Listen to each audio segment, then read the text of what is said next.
Children's playgrounds are extremely important and necessary in every community in the 5 boroughs of New York City, and certainly safety is always a priority on all levels.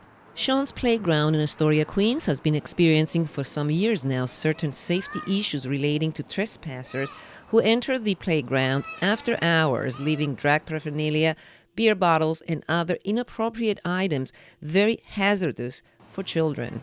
Although the playground has a gate, it was left unlocked, prompting trespassers to enter and use it as a nighttime hangout, despite the additional 114th Precinct dedicated patrols. Council Member Costa Constantinides from Astoria and community groups have been long advocating for this park to be locked at night, and finally this week it was announced that the Parks Department will begin locking and unlocking the playground gates daily. The announcement was made on May 2nd outside Sean's Playground by Council Member Costa Constantinides, who was also joined by State Senator Michael Gianaris, Assembly Member Aravella Simotas, community leaders, and neighborhood parents. All speakers stressed that locking the gates will alleviate many of the safety concerns of the parents and will greatly improve the park experience for both the children and their families. Costa, here we are again. Christos Anesti, Elena, I hope you had a wonderful Easter, and everyone watching as well. Well, Ethos Kyrios, thank you so much. Well, here we are again. We are at Sean's place. Tell us what's going on today. We're here to announce that the Parks Department is going to lock the gates every evening. This is a playground that was named after a fallen police officer. This is a place to play, a source of pride for the neighborhood, a way of commemorating his memory. But we've had issues here at night. Parents in the mornings finding drug paraphernalia, finding used condoms, finding broken beer bottles, all the trespassing activity that's unacceptable for our playgrounds. This should be a sacrosanct place. And no matter how many patrols we've had and no matter how early the Parks Department has come to clean, we're still having these issues.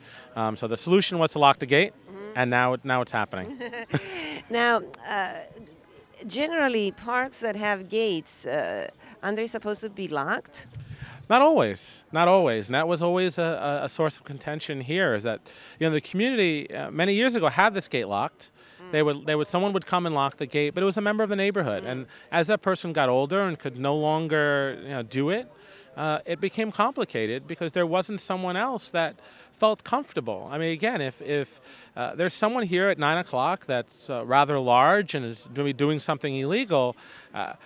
If a parent is trying to negotiate with them, there's a problem there for conflict. So we kept saying this was a Parks Department problem that needed a Parks Department solution, and not to be put it off on the neighborhood and not to leave the neighborhood to figure it out. So we now have this solution. Now let me ask you about this new bill that is out there.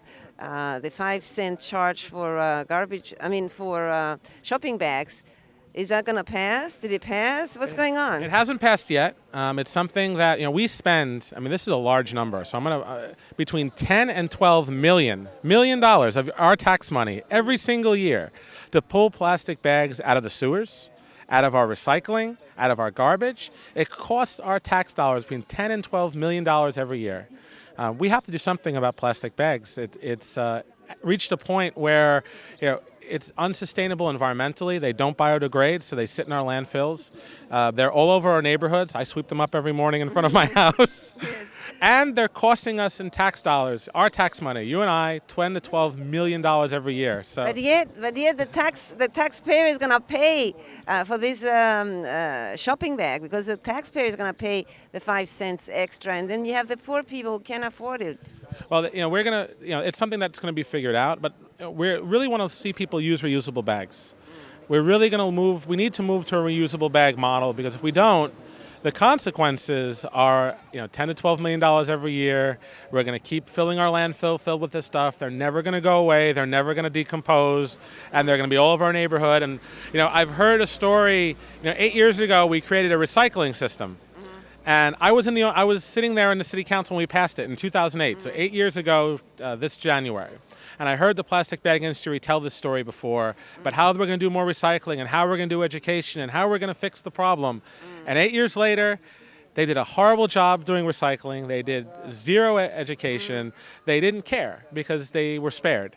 So what we're saying to everyone is that we're going to figure this out, and we need to start moving to a reusable bag model, because if not, the consequences are dire. Michael, Christos Anesti. Alithos Anesti. How was your Easter? It was nice. I went to a family event and ate too much food, and exactly what we're supposed to do for Easter. And here we are in the heart of Astoria, yet another task that has been achieved. Yes, and it was a longer fight than it should have been, but we now have got the Parks Department to agree to put a lock on this gate at night, because too many people were coming here after hours and doing drugs and other things they shouldn't be doing, and this is a place for children. And for them to come back the next morning and see all this stuff on the ground and picking it up and touching it, and it was a dangerous situation. And finally, we got the Parks Department to agree to lock it up at night. Well, let's talk a little bit about legislation up in Albany. What can you tell us? Are you happy with the budget? Are you working on any special legislation? The budget was good. We got an increase in the minimum wage, so people can, workers can have some more money to spend. And we also got an establishment of paid family leave, which means that if someone is sick in your home or you have a new baby, you're entitled to take time off from work to go care for that person. So those are two very big accomplishments we've been trying for a very long time to get, and so I'm pleased we got that done. And now we'll got one more month and a half left of the session, so we'll see what other good things we can do. I mean, corruption is still happening up in Albany. What's going on with that? Well, it's been going on a long time, and it's still going on, unfortunately. That's why we need reforms to the process. The Democrats in the Senate, we support limiting the outside income people can make to deter the conflicts of interest that have been part of the problem. We also want to reform some of the ways the campaigns are run and the way the money can be used. So we have a lot of work to do, but we're trying very hard to get it done. Anything else you would like to share with us? Just hope everybody had a great Easter, ketu chrono, as they say, and we're here. If anyone needs any help, they know where to find us. Aravella, Christos Anesti. Alithos Anesti. How was your Easter? It was beautiful. So we're here at Sean's place. I just spoke to Costa. Finally, the gate is being locked. I mean, how frustrating it is, especially for you who are a parent. You want to take your kid to a park, clean park, safe park. Clearly, you don't want children finding used condoms and drug paraphernalia and broken alcohol bottles on the floor, because clearly a child is going to pick it up. They may put it in their mouth. They may cut themselves.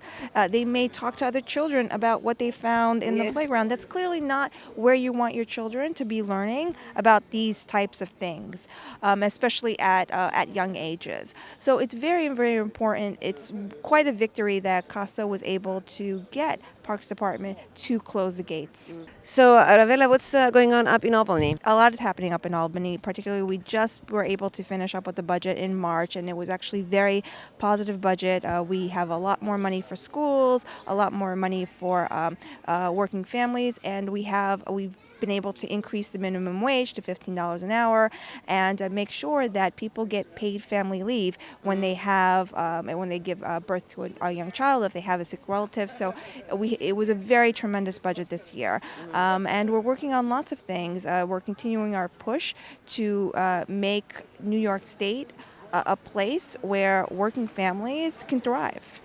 Anything else you'd like to share with us? Right now I'm working on a piece of legislation to make sure that insurance companies cover IVF treatment and vitro fertilization. It's so very important. Right now we have a lot of advances in medicine, and for those couples who can't have children, can't remain pregnant naturally, it's wonderful that they have other scientific methods to be able to try, but it's crazy to have to think of the costs. I mean, you shouldn't be precluded from having a child and becoming pregnant just because you don't have money to pay for it. If you're insured, your insurance company should be able to cover that for you. Thank you so much, and keep up the good work. Thank you so much.